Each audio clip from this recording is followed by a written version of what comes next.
अध्ययन करने जा रहे हैं हिंदी व्याकरण कक्षा 2 का।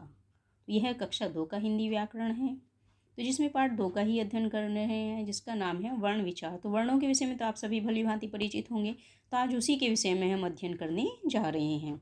तो पाठ प्रारंभ करने से पहले यदि आपने मेरा चैनल सब्सक्राइब नहीं किया है तो कृपया करके कर लें, ताकि लगातार आपको इसी प्रकार से पाठ मिलते रहें। तो चलिए पाठ प्रारंभ करते हैं।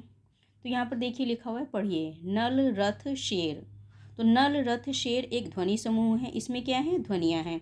जैसे न, नल, नल में क्या है, न प्लस अ प्लस ल प्लस अ। रथ में र प्लस अ प्लस थ प्लस अ। शेर श प्लस ए प्लस र प्लस अ। तो ये सभी क्या हैं, ये सबसे छोटी ध्वनियाँ हैं। इनके और खंड नहीं किए जा सकते। तो जो वर्ण होते हैं इनके और खंड नहीं किए जा सकते। तो हम कह सकते हैं कि जिस मूल ध्वनि के खंड न किए जा सके उसे वर्ण कहते हैं। तो समझ में आ गया वर्ण क्या होते हैं। वर्ण ऐसे अक्षर होते हैं जिनके और खंड नहीं किए जा सकते, तो वर्ण को अक्षर भी कहते हैं। अब है वर्णमाला। तो भाषा वर्णों से बनती है और प्रत्येक भाषा में अनेक वर्ण होते हैं। किसी भाषा के समस्त वर्णों के क्रम व समूह को वर्णमाला कहते हैं। अब देखिए वर्णमाला में वर्ण किस प्रकार से होते हैं। तो स्वर अ, आ, छोटी बड़ी, छोटाऊ बड़ाऊ, ऋरी, ए, ऐ, ओ, औ। इसके बाद दो होते हैं अयोग वह, अंग, अह। उसके बाद होते हैं व्यंजन वर्ण। व्यंजन वर्ण में क वर्ग में क, ख, ग, घ अंग खाली, च, छ, ज, झ अण खाली, ट, ठ, ठ, ढ अण, त, थ, द, ध न, प, फ, ब, भ, म, य, र, ल, व। इसके बाद आते हैं श, स, स, ह। फिर उसके बाद आते हैं संयुक्त व्यंजन। संयुक्त व्यंजन दो वर्णों से मिलकर बनते हैं। छ, क्षत्रिय, त्र, त्रिशूल, ज्ञ, ज्ञानी। इसके अतिरिक्त ध्वनियाँ हैं ड और ढ। अब देखिए वर्णों के भेद पढ़ते हैं हम।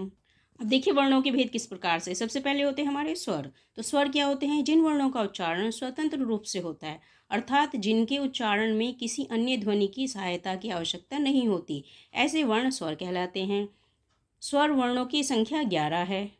जैसे कि अ, आ, छोटी बड़ी, छोटाऊ बड़ाऊ, ऋरी, ए, ऐ, ओ, औ। तो ये क्या है, ये हैं हमारे स्वर। तो इनके लिए हमें किसी और वर्ण की आवश्यकता नहीं होती, ये स्वतंत्र होते हैं। अब है व्यंजन वर्ण। तो व्यंजन वर्ण जो स्वर ध्वनि की सहायता से बोले जाते हैं उन्हें व्यंजन कहते हैं। जैसे क, ख, ग, घ अण, च, छ, ज, झ अंगा, ट, ठ, ढ, ढ अण, त, थ, द, ध न, प, फ, ब, भ, म, य, र, ल, व, श, स, ह। तो ये क्या है, ये है हमारे व्यंजन वर्ण। अब है संयुक्त व्यंजन। छ, क्षत्रिय, त्र, त्रिशूल, ज्ञ, ज्ञानी, स्र, श्रमिक। अब देखिए संयुक्त व्यंजन बनते कैसे हैं। तो संयुक्त व्यंजन निम्नलिखित वर्णों के मेल से बनते हैं। जैसे छ क्षत्रिय है, क और श के मेल से बनता है। त्र त्रिशूल है, त और र के मेल से बनता है। ज्ञ ज्ञानी है, जो और अंग्य के मेल से बनता है। स्र श्रमिक है, श और र के मेल से बनता है। इस प्रकार से संयुक्त व्यंजनों का मेल होता है। अब है हमारे अनुस्वार और अनुनासिक। तो इन शब्दों को ध्यानपूर्वक पढ़िए। पंख, शंख, कंघा। तो यहाँ पे क्या है, अंक की बिंदी लगी हुई है। नंद, संग, बंदर, कंगन, पतंग, डंठल, दंगल, जंगल। ऊंट, मुंह, आँख।